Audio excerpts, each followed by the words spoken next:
সালামু আলাইকুম প্রিয় শিক্ষার্থীবৃন্দ, আজকে আমরা এইচএসসি হিসাব বিজ্ঞানের একটি অধ্যায় প্রাপ্য হিসাব নিয়ে আমরা আলোচনা করব।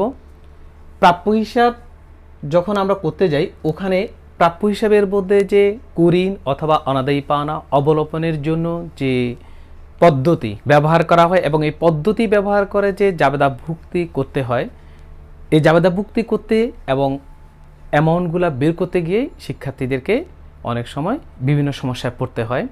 কিভাবে জাবেদা ভুক্তি করতে হয় এবং এবং এই পদ্ধতি যে উৎপত্তি সরাসরি পদ্ধতি থেকে এবং ভাতা পদ্ধতির কেনই বা উৎপত্তি হয়েছে, সেটা আজকে আমরা সহজ উপায়ে এটার ব্যাখ্যা দিচ্ছি। এবং এই ব্যাখ্যা দেওয়ার পরে আমরা একটি অঙ্ক করে সেটা কিভাবে সহজ উপায়ে দ্রুত উপায়ে কীভাবে অঙ্কটা সলভ করতে পারবে শিক্ষার্থীরা, সেটাও করে আমরা প্রেজেন্টেশন দিব। কারণ এটা আর্থিক অবস্থার বিবরণীর একটি পার্ট এবং বিশদায় বিবরণীর একটি অংশ। এই কুঋণ এবং অনাদায়ী পাওনা আমাদের প্রেজেন্টেশন দিতে হয়। এখন আমরা শুরু করি। প্রাপ্য হিসাব বলতে আমরা বুঝি অর্থাৎ যে বাকিতে যখন মাল বিক্রয় করে তখন প্রাপ্য হিসাবের উৎপত্তি হয়। দ্যাট মিনস আমরা লেনদেনের মাধ্যমে দেখাচ্ছি। প্রথমে আসি সরাসরি পদ্ধতি, যে এই পদ্ধতি আমরা ধরলাম এখানে 2016 সাল ধরলাম, বাকিতে মাল বিক্রয় জাবেদা কি আয় বৃদ্ধি পেয়েছে, আয় বৃদ্ধি পেলে কি ক্রেডিট, এই জন্য আমরা বিক্রয় হিসাবকে ক্রেডিট করলাম। আর বাকিতে বিক্রয় সেহেতু সম্পত্তি বৃদ্ধি পেয়েছে, সেই জন্যই আমরা জানি সম্পত্তি বৃদ্ধি পেলে ডেবিট, সেই জন্য প্রাপ্য হিসাবকে এখানে আমরা ডেবিট করলাম। এটা আমরা হাইপোথেটিক্যালি ধরে নিলাম 1 লক্ষ টাকা একটি ফিগার। এখন এটা বাকি 2016 সালে এই লেনদেনটি সংগঠিত হয়েছিল ধরে নিলাম। এখন আসি, এই ধরে নিলাম আমি একজন এক্স বা করিম একজন ক্রেতার কাছে প্রোডাক্টটা প্রতিষ্ঠান বিক্রি করলো।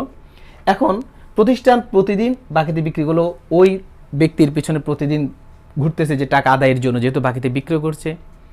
এখন ঘুরতে ঘুরতে ঠিক আছে, ওই বছর তখনই সন্দেহ 2016 সালে কিন্তু সন্দেহ সৃষ্টি হয়েছে সে আসলে টাকাটা এখান থেকে হয়তো কিছু টাকা আমার কি আদায় নাও হইতে পারে, সেটা অনুমান, এটা যে তার অ্যাক্টিভিটিসের কারণে মনে হলো প্রতিষ্ঠানের কাছে। ওকে, কিন্তু এখানে কোনো কিছুই এই সৃষ্টি হলো না। এই 2016 সালে লেনদেনটির জন্য 2017 সালে আসে কী হলো, কনফার্ম হলো যে এই ব্যক্তি 50,000 টাকা দিবে না। যে 1 লাখ টাকা যার কাছে পাবো সে 50,000 টাকা কোম্পানি আর নিশ্চিত পাবে না, কনফার্ম পাবে না।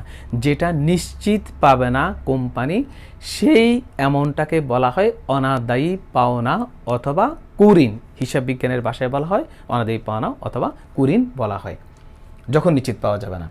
তখন কি করলো কোম্পানি 2017 সালে আসি জাবেদাটা কি দিল, অনাদায়ী পাওনা হিসাবকে ডেবিট করলো আর প্রাপ্য হিসাবকে ক্রেডিট করলো। 1 লক্ষ টাকা পাইতো, ওখান থেকে 50,000 টাকা নিশ্চিত হলো পাবে না, সেই জন্য 50,000 টাকা এখানে ক্যান্সেল করলো। অনাদায়ী পাওনা ডেবিট, দ্যাট মিনস মানে কি এটা একটা খরচের অথবা ক্ষতির খাত, এই জন্য আমরা জানি ক্ষতি বাড়লে ডেবিট, সেই জন্যই এইখানে ডেবিট করলাম, এই অনাদায়ী পাওনাকে ডেবিট করা হলো। আর সম্পত্তি যেহেতু পাবে না, সম্পত্তি হ্রাস পেয়েছে, এই জন্য সম্পত্তিকে এখানে ক্রেডিট করা হলো। আবার এই যে অনাদায়ী পাওনাটাকে, এটা যেহেতু খরচের ক্ষতির খাত, আমরা জানি মুনাফা জাতীয় লেনদেন অথবা অস্থায়ী হিসাব অথবা নামিক হিসাবগুলোকে ট্রান্সফার করার জন্য একটা সমাপনী জাবেদা দিতে হয়। কারণ বিশদ আয় বিবরণীর প্রতিটা আইটেম কখনো পরবর্তী বছর যাবে না, একটা সমাপনী জাবেদার মাধ্যমে ওই খাতগুলোকে নীল করতে হয়। যেটা আমরা সমাপনী জাবেদা নিয়ে যে টিউটোরিয়ালটা করেছি, টিউটোরিয়ালের মধ্যে সমাপনী জাবেদার উপর বিস্তারিত ব্যাখ্যা দেওয়া আছে। এখন বিশদ আয় আদায় পাওনাকে আমরা কি করলাম, ক্রেডিট করলাম, বিশদ আয় বিবরণীকে ডেবিট করলাম। এটা জাস্ট এটা সমাপনী জাবেদা। আমি এতটুকু পর্যন্ত আমি আমার যে এই লেনদেন সংক্রান্ত জাবেদা এখানে আসলো। এখন দেখি এই পদ্ধতির মাধ্যমে দুটি জিনিসকে ফলো করা হয় না, হিসাব বিজ্ঞানের দুটি জিনিস এখানে ফলো হয় না। এই দুইটি লিমিটেশনের জন্য এই পদ্ধতির আবিষ্কার। হিসাব বিজ্ঞানের এই যে দুটি পদ্ধতি অথবা আমরা বলবো নীতিমালা, দুটি নীতিমালা এই সরাসরি পদ্ধতিতে ফলো করা হয় না হওয়ার কারণে এই ভাতা পদ্ধতির উৎপত্তি। সেই দুটি পদ্ধতি কি, একটি হলো মিলকরণ নীতি, অপরটি হলো রক্ষণশীলতার নীতি। মিলকরণ নীতি মূল বক্তব্য কি, যে আয়কে ব্যয় ফলো করবে, অর্থাৎ আয় যখন দেখাবো আয়ের বিপরীতে ওই খরচটি ওই বছরেই দেখাইতে হবে। তাহলে এখানে কিভাবে যে মিলকরণ নীতি ফলো হয় না সেটা আমি দেখাচ্ছি। যেমন এখানে আমি ইনকাম দেখালাম কোন সালে, 2016 সালে।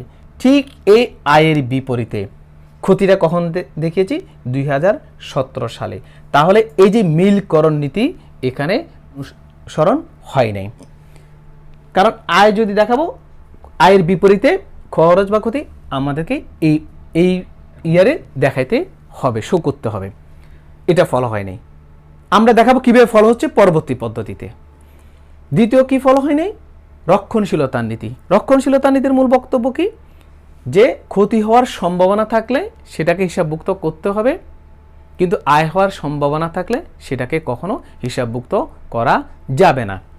এখন এই যে ক্রেতা অর্থাৎ কোম্পানি যার কাছে বিক্রি করছিল সে ক্রেতা যে 1 লক্ষ টাকা বিক্রি করছে, দেখা যাচ্ছে তার সাথে যে লেনদেন প্রতিদিন সে যে আজকে দিবে কালকে দিবে, যে তার অ্যাক্টিভিটিসটা যে মনে হচ্ছে যে কিছু টাকা এখানে আদায় হবে না, তাহলে আমার উচিত ছিল, কোম্পানি উচিত ছিল ওই বছরেই রক্ষণশীলতার নীতিতে ইনকাম থেকে সরাই রাখা সম্ভাব্য ক্ষতির বিপক্ষে। সেটাও এখানে করা হয় নাই। এই দুইটা নীতি কারণেই এই ভাতা পদ্ধতির উৎপত্তি। এবং এমসিকিউতে এইভাবে বলা হয় যে ভাতা পদ্ধতি কোন নীতির কারণে, যে রক্ষণশীলতা নীতি এবং মিলকরণ নীতির কারণে এমসিকিউতে আসে। স্টুডেন্টকে এটা এখান থেকেই আমরা কি রিমাইন্ড করে দিলাম। দ্বিতীয়ত মুখস্থ করতে হবে না, প্রসেসটা শিখতে হবে। তাহলে এখান থেকে যে বেসিক জানলে এমসিকিউ আসলে স্টুডেন্ট নিজে থেকে আনসার করতে পারবে আশা করছি। এখন দেখি ভাতা পদ্ধতির মাধ্যমে কিভাবে এই জিনিসটাকে উন্নয়ন করছি। এখানে আমরা দেখি প্রাপ্য হিসাব ঠিক আছে, কারণ বাকিতে বিক্রয়ের জাবেদা সেম হবে। 2016 সালে ও প্রাপ্য হিসাব ডেবিট, প্রাপ্য হিসাব ডেবিট 1 লাখ 1 লাখ, ওকে সেম। এখন যখন আমি বলছি কি কোম্পানি যখন দেখে সম্ভাবনা সৃষ্টি হয়েছে যে টাকা না পাওয়ার সম্ভাবনা, এটা একটা অনুমান, এটা কোম্পানির যে যে ক্রেতার সাথে অ্যাক্টিভিটিসের ধরন বুঝে বুঝতে পারে যে 100% যে 50,000 হবে তা না, জাস্ট অনুমান ভিত্তিক, এটা একটা জাস্ট ধরে নিতে হবে। এবং এই ক্ষেত্রে যেটা সর্বোচ্চটা ধরে নিতে হবে।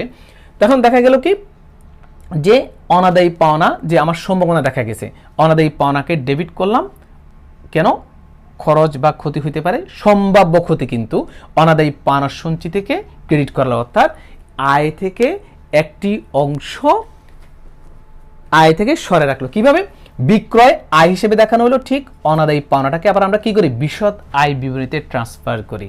তাহলে 1 লাখ থেকে ঠিকই 50,000 টাকা প্রফিট সরায় রাখা হয়েছে, কেন সম্ভাব্য ক্ষতির বিপক্ষে। আমি এখানে কিন্তু প্রাপ্য হিসাবকে আমি কোনো মতেই কমাইতে পারবো না, কারণ আমি কনফার্ম না, কোম্পানি এখনো কনফার্ম হয় না যে প্রাপ্য হিসাব সে টাকাটা দিবে না। সঞ্চিতি, অনাদায়ী পাওনা সঞ্চিতির অর্থ হলো যে টাকা পাইতেও পারে নাও পাইতে পারে, সম্ভাবনা। আর অনাদায়ী পাওনাটা হলো নিশ্চিত ক্ষতি। তাহলে ইনকাম থেকে সরে রাখার জন্য সঞ্চিতি ক্রিয়েট করে রাখা হলো, আর বিশদের মধ্যে জাস্ট এটা সমাপনী জাবেদার জন্য দেওয়া হলো। এবার আসি গেল 2017 সালে, ঠিক এখানে কনফার্ম হলো যেরকম, ঠিক এই পদ্ধতিতে কি হলো 2017 সালে কোম্পানি কনফার্ম হলো যে টাকাটা পাবে না, 50,000 টাকা নিশ্চিত হলো যে ওই ক্রেতা টাকাটা দিবে না। তাহলে কি করলো, অনাদায়ী যেহেতু ক্ষতির জন্য আগেই টাকা সরায় রাখছিল কোথায়, সঞ্চিতিতে, তাহলে এই সঞ্চিতিকে এখন কি করতে হবে, টাকাটা সঞ্চিতি থেকে ক্যান্সেল করতে হবে। সঞ্চিতি ডেবিট, আর কি প্রাপ্য হিসাবকারী সম্পত্তি কমবে, কারণ কনফার্ম এখন প্রাপ্য হিসাব থেকে টাকাটা পাওয়া যাবে না, এই জন্য প্রাপ্য হিসাবকে। তাহলে আমরা কি পেলাম, এখানে দুইটা পদ্ধতি কিভাবে ম্যাচ করলো। যেমন এই যে এই ইনকামের বিপরীতে 1 লক্ষ টাকা খরচটা কিন্তু 2016 সালে দেখানো হয়েছে, মিলকরণ নীতি ফলো হলো। আবার রক্ষণশীলতার নীতিও কি হলো, এখানে ফলো হলো, কারণ সম্ভাব্য ক্ষতি হওয়ার সম্ভাবনা থাকলে ইনকাম থেকে সরায় রাখতে হবে, অর্থাৎ সম্ভাব্য থেকে হিসাবভুক্ত করতে হবে, সেটা এখানে ফলো হলো। আচ্ছা, আর একটু দেখি 17 সালে আসলে, তাহলে যে লেনদেনটিকে আমরা দিলাম হিসাবভুক্ত করলাম, তাহলে কিভাবে, অনাদায়ী পাওনা সঞ্চিতি, এটা হলো কিসের খাত, বিপরীত হিসাব, প্রতি হিসাব, কন্ট্রা হিসাব, এটা হলো বিপরীত সম্পত্তি হিসাব। এই বিপরীত হিসাব, প্রতি হিসাব, কন্ট্রা হিসাব নিয়ে আমাদের আলাদা একটা টিউটোরিয়াল দেওয়া আছে, ওখানে বিস্তারিত বলা আছে। এটা হলো বিপরীত সম্পত্তির খাত, প্রাপ্য হিসাব ও সম্পত্তির খাত। তাহলে বিশদ আয় বিবরণীতে 2017 সালে এই লসটা আসলো না, তাহলে মিলকরণ নীতি ফলো হলো, এবং রক্ষণশীলতা নীতি অলরেডি বললাম এখানে ফলো করা হয়েছে। এই পদ্ধতি থেকে তাহলে এই পদ্ধতিতে আমরা আসলাম। তাহলে আমরা আজকে উৎপত্তিটা জানলাম ভাতা পদ্ধতিতে। আমাদের এখানে যতগুলো অঙ্ক আসে আমাদের ভাতা পদ্ধতিতে আসে, তারপরে আমরা এই প্রসেসটা দেখলে আমরা জাবেদাগুলোও আমরা দিতে পারবো। এরপরে আমরা এই প্রেজেন্টেশনের উপর ভিত্তি করে কিভাবে সহজ উপায়ে একটা অঙ্ককে সলভ করতে পারবে একজন শিক্ষার্থী এবং অতি দ্রুত সময়ে সলভ করতে পারবে, সেই টেকনিকটা আমরা এই প্রেজেন্টেশন দিচ্ছি। এখন চলো আমরা দেখি কিভাবে করতে হয়। প্রিয় শিক্ষার্থীবৃন্দ, এখন আমরা একটি নমুনা প্রশ্ন এখানে উপস্থাপন করেছি। এর ভিত্তিতে আমরা প্রশ্নটির সমাধান করে দেখাবো। এখন প্রথমে শুরু করি সন্দেহজনক পাওনা সঞ্চিতি, অর্থাৎ এটা কি পুরাতন সঞ্চিতি। প্রশ্ন আমরা এভাবে দিয়েছি, বিভিন্নভাবে থাকতে পারে, বেসিক কিন্তু একটি। বেসিক বুঝলে আমরা যেভাবেই আসুক না কেন এই প্রাপ্য হিসাবের যে কুরিন সংক্রান্ত যে কোনো প্রশ্ন আমরা ইনশাল্লাহ সমাধান করতে পারবো। এটা পুরাতন সঞ্চিতি, এটা হলো লিখিত কুরিন। লিখিত কুরিন বলতে আমরা কি বুঝি? লিখিত কুরিন অর্থাৎ এই দেনাদারের ফিগার থেকে অলরেডি টাকাটা বাদ দেওয়া হয়েছে। দ্যাট মিনস এটা লিখিত, এটা আগে আসলে দেনাদার ছিল 60 যোগ 12, অর্থাৎ 61,200 টাকা আসলে দেনাদার ছিল। ওই দেনাদার থেকে অলরেডি 1200 টাকা লেস দিয়ে এই ফিগারটা আসছে, সেই জন্য এটাকে বলছে লিখিত কুরিন। যেই ফিগারটা দেনাদার থেকে বাদ দেওয়া হয়ে গেছে সেটাকে বলে লিখিত কুরিন। এটা আমরা সব সময় কোথায় পেয়ে থাকি? রেওয়া মিলে পেয়ে থাকবো। এইটা আমরা যখন আর্থিক অবস্থার বিবরণ করি তখন দেখা যায় রেওয়া মিলে অনাদায়ী পাওনা পেয়ে আমরা পাই, দেখি সেটা হলো লিখিত কুরিন, অর্থাৎ দেনা থেকে বাদ দেওয়া হয়েছে। আর অলিখিত কুরিন মানে দেনাদার থেকে এই ফিগারটা বাদ দেওয়া হয় নাই। কুরিন মানে যেটা দেনাদার থেকে নিশ্চিত টাকাটা আদায় হবে না, এটাকে অনেক সময় আমরা অনাদায়ী পাওনাও বলে থাকি। তাহলে দেনাদার থেকে এই ফিগারটা বাদ দিতে হবে। এখন দেখি এই প্রশ্নের সমাধান। এখানে বলছে প্রাপ্য হিসাবের উপর 5% কুরিন সঞ্চিতি করতে হবে। এখানে মোটামুটি এই যে বেসিক এই যে প্রেজেন্টেশন আমি দিয়েছি, এখন এই শিক্ষার্থীদেরকে এই জিনিসটাই সবসময় ফোকাস করতে হবে যখন দেনাদারের উপর সঞ্চিতি বের করতে বলে। কারণ এই জিনিসটা যদি না করে সে কখনো জাবেদা দিতেই পারবে না। এখন দেখি লিখিত কুরিন সমাধান করি আমরা। লিখিত কুরিন কোনটি? 1200, এটাকে অনেক সময় বলে হিসাবভুক্ত কুরিনও বলে থাকে 1200 টাকা। অলিখিত কুরিন 1800 টাকা আনলাম, 3000 টাকা। নতুন কুরিন সঞ্চিতি, এখন আমরা দেখি নতুন কুরিন সঞ্চিতি মানে দেনাদারের উপর যে টাকাটা আদায় হইতেও পারে না হইতে পারে সম্ভাবনা। তাহলে এই সঞ্চিতিটা বের করার জন্য পদ্ধতি, 3টি পদ্ধতি আছে। একটা হলো দেনাদারের উপর সঞ্চিতি ধরতে হয়, সমন্বয় করার পরে কুরিনগুলো সমন্বয় করার পরে। আরেকটি হলো বাকিতে বিক্রয়ের উপর, আরেকটা হলো এজিং অ্যানালাইসিস। আমাদের পরীক্ষার মধ্যে 2টি পদ্ধতি আসে, আমরা 2টি পদ্ধতি নিয়ে আলোচনা করব। এখন আসি দেনাদারের উপর নতুন কুরিন সঞ্চিতি, বলছে দেনাদারের উপর। তাহলে দেনাদারের উপর যখন এই সঞ্চিতিটা যখন বের করতে বলবে, নতুন সঞ্চিতি সবসময় দেনাদারের উপর আসবে বললে, তাহলে প্রাপ্য হিসাব প্রথমে আনলাম আমি 60,000 টাকা। অলিখিত কুরিন বাদ যাবে, লিখিতটা অলরেডি বাদ দিয়ে আসছে, তাহলে অলিখিত কুরিন কত টাকা? এখানে 1800 টাকা, তাহলে 58,200 টাকা। এই 58,200 টাকার উপর কোম্পানি চিন্তা করছে কি যে এখান থেকেও কিছু টাকা আদায় হইতেও পারে নাও হইতে পারে সম্ভাবনা। এটাই হলো কুরিন সঞ্চিতি নতুন। তাহলে এই 58,200 টাকার 5% আর 2910 টাকা। এখানে দেখা যাচ্ছে নিট প্রাপ্য হিসাব। এটা এখানে কেন প্রেজেন্টেশন দেওয়া হয়েছে? কারণ আর্থিক অবস্থার বিবরণীতে অনেক সময় বের করতে বলে যে নিট প্রাপ্য হিসাব কত আসবে, সেই জন্যই আমরা এই জিনিসটাকে এখানে দিয়েছি। এখন আসি নতুন কুরিন সঞ্চিতি ফিগারটা আসবে সব সময় দেনাদারের উপর বলে, এটা প্রথমে ক্যালকুলেশন করে এখান থেকে বের হবে যদি দেনাদারের উপর বলে থাকে। এরপর যে পুরাতন কুরিন সঞ্চিতি, এটা এখান থেকে আসছে 2000 টাকা, তাহলে 3910 টাকা। আসলে মূল থিঙ্কিংটা কি? এটা হলো এই দুইটা হলো আমার নিশ্চিত ক্ষতি। আমি যদি লিখিত আর অলিখিত এই দুইটা ফিগার যদি আমি যদি বাদ দিই, আসলে দুটোটাই হলো কুরিন অর্থাৎ অনাদায় নিশ্চিত ক্ষতি। এই দুইটা হলো নিশ্চিত ক্ষতি, এটা হলো সম্ভাব্য ক্ষতি। আমার ক্ষতির জন্য টোটাল টাকা লাগবে 5910 টাকা আমার রাখতে হবে। অলরেডি আমি 2000 টাকা আগেই আমি রাখিছিলাম, গত বছর আমি রাখছিলাম, সরাই রাখছিলাম ইনকাম থেকে। তাহলে ইনকাম থেকে আমার সরাইতে হবে কত টাকা? 3910 টাকা। তাহলে সবসময় মাথা রাখতে হবে জাবেদা হবে এই আমরা এখানে দেখিয়েছি কুরিন, লিখিত কুরিন, অলিখিত কুরিন, কুরিন পুনরুদ্ধার এখানে নাই, অনেক সময় থেকে থাকে, সেই জন্য আমরা এখানে প্রেজেন্টেশন দিয়েছি, যেহেতু অঙ্কের মধ্যে এই ফিগারটা ছিল না।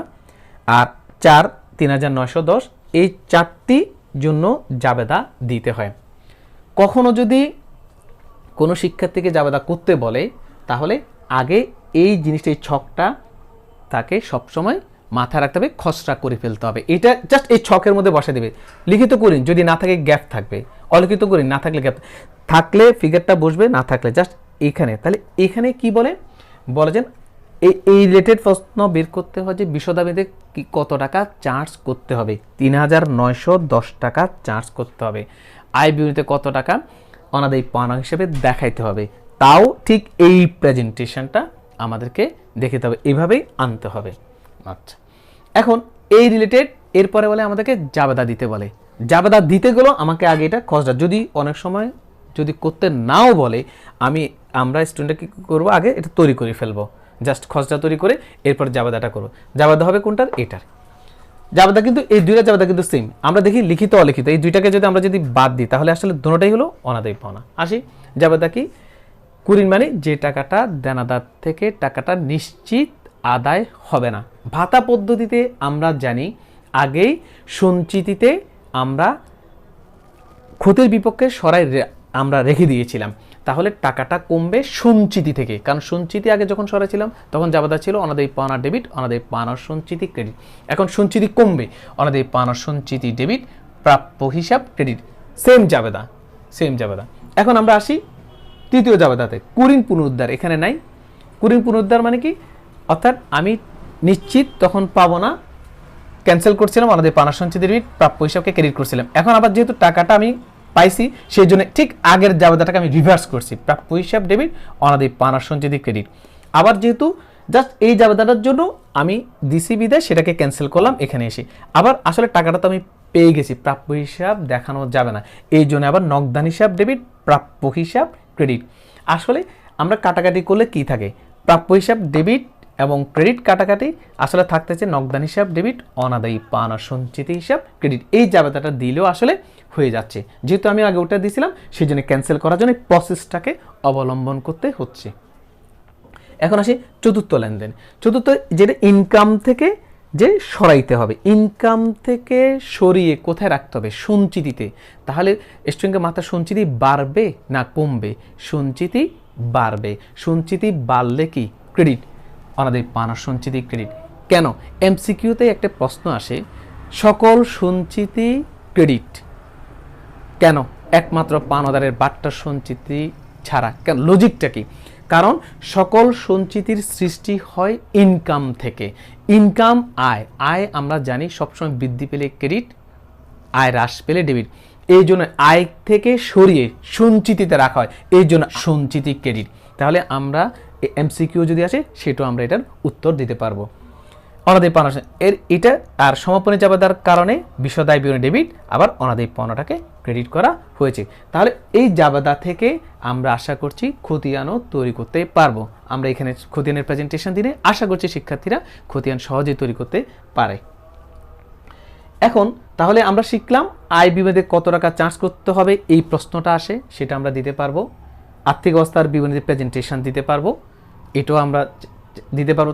এখানে আরেকটি পয়েন্ট মনে রাখতে হবে, অনেক সময় প্রাপ্য হিসেবের মধ্যে যেমন এখানে ফিগারটা দিয়ে দিয়েছে, অনেক সময় সমন্বয়ের মধ্যে বলা থাকে বিক্রয় হিসাব ভুক্ত হয়নি, তাহলে সেই ক্ষেত্রে সঞ্চিতি বের করার সময় ওই যেটা হিসাবভুক্ত করা হয়নি সেটাকে আনতে হবে। সেটা যাবে দেখি প্রাপ্য হিসাব ডেবিট, বিক্রয় হিসাব ক্রেডিট, অর্থাৎ প্রাপ্য হিসাবের সাথে যোগ হবে। তাহলে আশা করছি জাবেদা আসলে থিম, জাবেদা যদি বুঝে এবং এই অঙ্কের থিমটা বুঝলে শিক্ষার্থীরা এই সংক্রান্ত যে কোনো প্রশ্নের সমাধান করতে পারবে। এখন আমরা আরেকটা প্রশ্নের সমাধান আমরা করি, যেমন নতুন কুরিন সঞ্চিতি। আমরা বলছি এটা দেনাদারের উপর সঞ্চিতির ব্যবস্থা তিনটি পদ্ধতিতে করা যায়। এখন আমরা এখানে একটি পদ্ধতি ব্যাখ্যা দিয়েছি, আরেকটি পদ্ধতি কি বাকিতে বিক্রয়ের উপর। বাকিতে বিক্রয়ের উপর যখন সঞ্চিতির ব্যবস্থা করতে বলবে সেই ক্ষেত্রে বিশদায় বিবরণীতে আসবে ধরলাম বাকিতে বিক্রয় 10 লক্ষ টাকা বা 5 লক্ষ টাকা ধরলাম, 5 লক্ষ টাকার উপর 10% 50,000 টাকা, ওইটাই হবে আয় বিবরণীতে দেখাতে হবে, ওই ফিগারটি আয় বিবরণীতে শো করতে হবে, ওইটা যাবে হবে অনাদায়ী পাওনার ডেবিট, অনাদায়ী পাওনার সঞ্চিতি ক্রেডিট, যখন বিক্রয়ের বাকিতে বিক্রয়ের উপর বলবে। তাহলে আর ওখানে শুধু দুইটা যাবে না। আর আর্থিক অবস্থার বিবরণীতে আমরা যেমন এখানে আর্থিক অবস্থার বিবরণীতে আমরা বের করলাম নতুন কুঋণ সঞ্চিতি, এখানে বের করলাম, ওখানে যে নতুন যে কুঋণ সঞ্চিতির যে উদ্বৃত্তটা ওইটা খতিয়ান করে বের করতে হবে। প্রারম্ভিক কীভাবে বের করতে হবে? প্রারম্ভিক যোগ বিক্রয়ের উপর যে সঞ্চিতিটা বের হয়েছে সেটি, আর সব কুঋণগুলা লিখিত কুঋণ অলিখিত কুঋণ সবগুলা বাদ দেওয়ার পর যে ফিগারটাই থাকবে ওই ফিগারটাই শুধু প্রাপ্য হিসাব থেকে বাদ যাবে। আর কোথাও কোনো প্রেজেন্টেশন কোনো জাবেদা হবে না, শুধু হবে প্রাকৃতিক বিক্রয়ের উপর যেটা সঞ্চিতি আসবে শুধু ওই ফিগারটাই আসবে। কেন? এখানে একটা লজিক আছে, কারণ অলরেডি যে প্রাপ্য হিসাবের উপর আগে আমি যে সঞ্চিতি রেখে দিয়েছি, আর ওইটার উপর তো একটা পোর্শন অলরেডি করা আছে, যে পাওয়া যাইতেও পারে নাও যাইতে পারে, একটা রিজার্ভ করা আছে। পাশাপাশি ওইটার সাথে যদি আমি চলতি বছরের যে অনাদায়ী পাওনাটাকে অ্যাডজাস্ট করলে যেটা থাকে, প্লাস যে বাকিতে বিক্রয়, এটা তো শুধু ওই বছরের ট্রানজ্যাকশন, এই জন্যই ওই পুরো ফিগারটাকেই বিশদ আয় বিবরণীতে চার্জ করা হয়, জাবেদা দেওয়া হয় অনাদায়ী পাওনা ডেবিট, অনাদায়ী পাওনার সঞ্চিতি ক্রেডিট, শুধু ওই ফিগারটাই আসবে, আর কোনো প্রেজেন্টেশন আসবে না। আমি আশা করছি এই প্রেজেন্টেশন দেখার পরে এই শিক্ষার্থীদের প্রাপ্য হিসাব সংক্রান্ত গুলা প্রশ্নের সমাধান নিজেরাই আশা করি করতে পারবে। আর এরপরেও যদি কোনো এই প্রাপ্য হিসাব সংক্রান্ত কোনো প্রশ্ন থেকে থাকে আমাদের শিক্ষার্থীদের মাঝে, সেটা আমাদের কমেন্ট বক্সে জানাবে। আমরা যথাসাধ্য চেষ্টা করব পরবর্তী ভিডিওগুলোতে ওই প্রশ্নগুলো নিয়ে আলোচনা করার জন্য, যাতে শিক্ষার্থীদের মধ্যে বিষয়টি আরও সহজবোধ্য হয়ে ওঠে। আসসালামু আলাইকুম।